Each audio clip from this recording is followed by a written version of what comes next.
देखिए, आज जिस टॉपिक पर हम लोग बात करने जा रहे हैं वो आपके जीवन के, हमारे जीवन के बहुत महत्वपूर्ण अंश है, यानी नारी।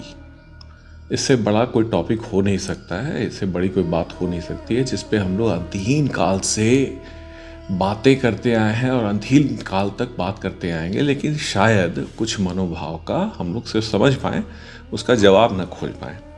खैर, बातें बहुत गंभीर नहीं करनी है, बहुत सामान्य सी एक घटना चक्र है इतिहास की।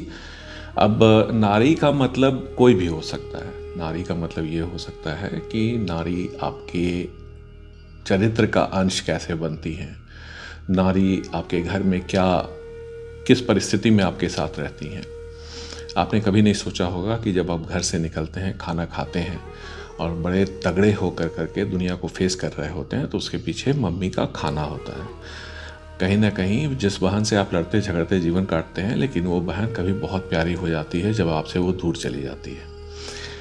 पत्नी के साथ पूरी ज़िंदगी शायद सबसे ज़्यादा हम लोग कम उनके रोल को आंकते हैं और ये सिद्ध करने की कोशिश करते रहते हैं कि हम जो चाहें वो कर सकते हैं। पत्नी उतनी इम्पॉर्टेंट नहीं है, लेकिन सच्चाई यही है भाई साहब कि वो उतनी ही महत्वपूर्ण है जितने कि आप स्वयं के लिए हैं। अब इससे बड़ी श्रद्धा उनके लिए नहीं दी जा सकती है। उसी तरह से और बेटी, जिससे भी आपका स्नेह हो, आपकी प्रियतमा, उस पर तो खैर एक अलग से टॉपिक, बहुत बातें बोली जा सकती है। लेकिन हाँ, बहुत सारे चरित्र का आकलन अगर हम कर बैठते हैं तो रुक कर, थम कर, सिर्फ जेनजी की बातें ना करके थोड़ा उन सारे कैरेक्टर्स को साहित्य के माध्यम से उनके मनोभाव को समझने की कोशिश करेंगे, कविता के माध्यम से, जो मैं फिर से कहूँ ऐसी रचनाएं हैं जिसको मुझे लगता है कि हर एक को पढ़ना चाहिए। हो सकता है आजकल फास्ट ज़माना हो, लेकिन कभी थम करके देखेंगे, कुछ चीज़ें जो सुरीली होती हैं वो सुरीली ही होती हैं। तो मैं बात कर रहा हूँ इतिहास के एक महत्वपूर्ण टॉपिक, एक महत्वपूर्ण कैरेक्टर, किरदार से, जो महिला थी। नाम था उनका यशोधरा। गौतम बुद्ध, सिद्धार्थ गौतम की पत्नी थी। अत्यंत सुंदरी, जैसा किताबों में वर्णन किया जाता है, और कम उम्र में ही उनकी और सिद्धार्थ गौतम की शादी हो गई। दोनों समान उम्र के थे। दोनों समान उम्र के बाद 29 साल की उम्र में, जिस समय बुद्ध, सिद्धार्थ, उस समय बुद्ध वो नहीं कहलाए गए थे, सिद्धार्थ ने अपनी पत्नी को देखा। पत्नी सो रही थी, साथ में उनका एक दिन का जन्मा दूधमुहा बेटा था राहुल, जो बाद में इसका नाम राहुल रखा गया संभवतः। और उसको वो छोड़ कर करके कुछ ऐसे मार्ग पर निकल गए जो मतलब वो अलग था। लेकिन यहाँ हम बुद्ध की बातों की चर्चा कभी बाद में करेंगे। यहाँ यशोधरा के मनोभाव, उस परिस्थिति विश्लेषण को मैथिली शरण गुप्त जी ने यशोधरा में उनके मनस्थिति का वर्णन किया है। अब उस वर्णन को आप थोड़ा सा सुने, समझने की कोशिश करें। अब ये फीलिंग आपके घर में भी कहीं भी आ सकती है। ऐसा नहीं है कि इतिहास के कालखंड में ऐसी भावनाएं विलुप्त हो गई हैं। यशोधरा कहती हैं, ये क्षण उस समय का है जब वो अपने किसी सखी से बात कर रही हैं, और उस समय वो कहती हैं कि सखी वे मुझसे कहकर जाते, सिद्धि हेतु स्वामी गए, यह गौरव की बात, पर चोरी चोरी गए, यही बड़ा व्याघात, सखी वे मुझसे कहकर जाते। वो सिद्धि के लिए गए, रण क्षेत्र के लिए गए, वो ऐसी दुनिया का फतह करने के लिए निकले जहां जाने की कुवत हजारों हजार साल में कोई एक शख्स करता है। सिद्धि हेतु स्वामी गए, यह गौरव की बात, ये तो बड़ी गौरवशाली बात है। लोग युद्ध में जाते हैं तो छत्राणी जो होती हैं वो अपने पति को टीका लगाती हैं, तलवार देती हैं कि जाओ, जा करके वीरता से युद्ध करो। तो पत्नियां तो किसी तरह का ऐतिहासिक संदेश देते आई होंगी। इस काल में यशोधरा इसी बात को सोचकर बहुत व्यथित है।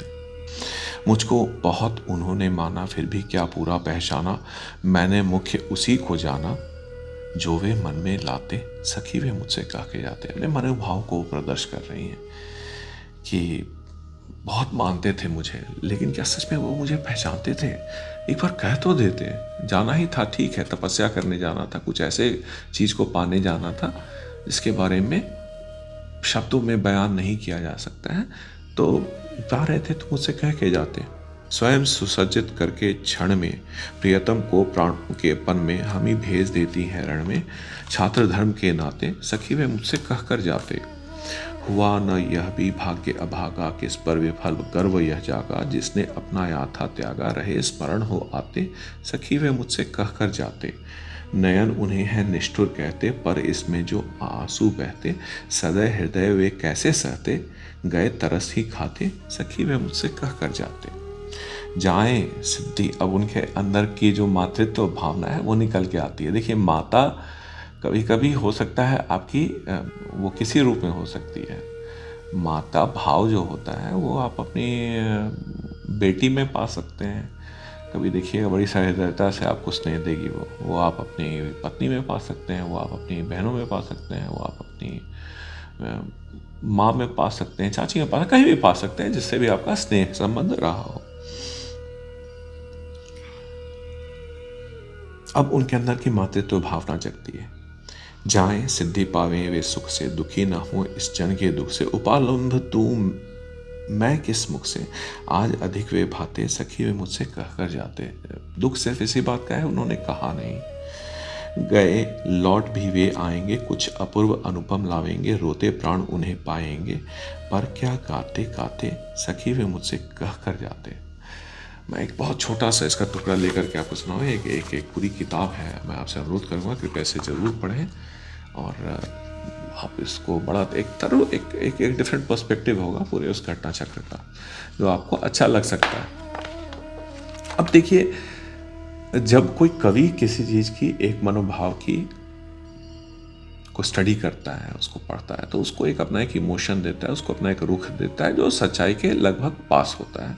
बुद्धिस्ट ग्रंथों ने जो बाद में लिखे गए, वो देखिए धार्मिक ग्रंथ जो होते हैं उसमें मनोभावना थोड़ी कम होती है मेरे विचार से। I don't know about others, लेकिन उसमें सही बात जो होता है, कोर ट्रुथ में बहुत दाएं बाएं नहीं, जो सच्चाई है वो परोसा जाता है, जो धर्म ग्रंथों की सामान्यतः परिस्थिति होती है। तो यशोधरा के बारे में जो उनके बारे में लिखा गया, वो सामान्यतः ये था कि वो कई जन्मों से उन्हें जानती थी, इसलिए कुछ अनोखा न हुआ। इस बार था सिद्धार्थ को बुद्ध बनना था, तो वो सशरी बन करके आई और बड़े गर्व से आई। उसका एक उदाहरण मैं आपको देता हूँ कि बुद्ध वापस आते हैं अपने पिता शुद्धोधन के बुलाए जाने पर। बुद्ध गौतम अब सिद्धार्थ बुद्ध बन चुके हैं, वो आते हैं, उनके साथ बहुत सारे भिक्षु आते हैं। तो जन श्रुति की बात मैं नहीं कर रहा हूँ, मैं बात कर रहा हूँ एकदम कोल्ड फैक्ट से, कि उसमें एक दृष्टांत है जिसकी वो चर्चा करते हैं कि यशोधरा अपने बेटे राहुल को कह रही हैं, जब बुद्ध का काफिला निकल रहा है और बहुत सारे भिक्षु साथ में हैं, उनके गौरवान्वित चेहरे को वो किस तरह से बयान कर रही है, वो कृपया सुने, वो आपको थोड़ा इंटरेस्टिंग लगेगा। एहि तुहे पितो नरसिंह हो, मतलब ये देख, ये जो नर में सिंह के समान है, यही तुम्हारे पिता है। मतलब यहाँ मनोभावना एकदम राहुल की माता का, यशोधरा का बहुत गौरवी वाला है कि जैसे उसके पति जो है रण जीत करके आए हैं, और युद्ध में जैसे राजा आता है और उनकी रानी खड़ा होकर करके निहारती हैं, उसी तरह से वो अपने बेटे का, जिसने कभी भी अपने पिता को नहीं देखा था, उसको वो पहली बार देख रहा है। तो उसकी चर्चा, उसका वर्णन वो करती हैं। ये देखो, ये नरों में जो सिंह के समान जो चमकदार इंसान जो आगे चल रहा है, यही तुम्हारे पिता है। आयत युद्ध सुसंठित नासो, देखो इनकी नासिका कितनी लंबी और सुडौल है। गोपुखुमो अभिनील सुने, तो ये आंखें सुंदर नीले रंग की है और आंखों की बरौनियां बछिया की सी है। मतलब इनके बारे में बताती हैं कि देखो, तुम्हारे जो ये आ रहे हैं, इनको साधारण मनुष्य तुम ना समझना, ये जो आ रहे हैं ये बहुत महावीर हैं, नरों में श्रेष्ठ हैं। तो इस यशोधरा यहाँ रो कलप नहीं रही है, वो युद्ध में जीते हुए एक महाराजा धीराज का, उससे भी कई गुना ऊपर आए एक इंसान का, एक बुद्ध का स्वागत कर रही हैं। तो अंत में यही बात वो बोलती हैं, लोक हिताय गतो नरवीरो, तात्पर्य यह नरों में वीर है, उन्होंने लोक हित के लिए गृहत्याग कर गमन किया है। ए हित तो ये पिता नरसिंह हो, ऐसे ही तेरे पिता नरों में सिंह के समान है। यह विनय पतक सारथ्य दिपनी टीका 2-2-3 और 2-2-4 का सारांश मैंने आपको पढ़ करके सुनाया। तात्पर्य ये एक घटना चक्र, बैंड ऑफ घटना चक्र। भाई बुद्ध, सिद्धार्थ गए घर से, बुद्ध बन करके वापस आए, और वापस आकर के अपने पिता पत्नी के पास वो उनके अंतःपुर में गए। और इस वीरांगना के बाद देखिए, इन्होंने अपने बेटे, इकलौते बेटे को कहा कि जाओ, ये तुम्हारे पिता हैं राहुल, जाओ इनसे अपनी संपदा मांगो। तुम उनके संपत्ति पर उन्होंने बहुत कुछ कमाया है, जो कुछ कमाया है उस पर तुम्हारा अधिकार है। राहुल गए अपने पिता, बोले कि मैं आपका पुत्र हूँ, आपके अर्निंग्स पर मेरा अधिकार है। बुद्ध ने सहर्ष से स्वीकार किया। ये वो भाव था जब यशोधरा ने अपने बेटे राहुल को भिक्षु बनने के लिए संघ में समर्पित कर दिया। बाद में वे स्वयं भी आई और वो भिक्षुनी बन गई। सिद्धार्थ बुद्ध बन गए, लेकिन बुद्ध के पीछे जो स्त्रियां थीं उसके बारे में मैं आपके समक्ष ये बातें रखने की धृष्टता कर रहा हूँ। बड़ी पर्सनैलिटी थी यशोधरा, उनके मनोभाव, मनस्थिति के बारे में जो चर्चा हुआ उसकी मैंने विवेचना करने की कोशिश की। आपने मेरे समय दिया, मुझे बहुत आभार इसका। कृपया मेरे चैनल को भी सब्सक्राइब करें। बहुत धन्यवाद, बहुत आभार आपका।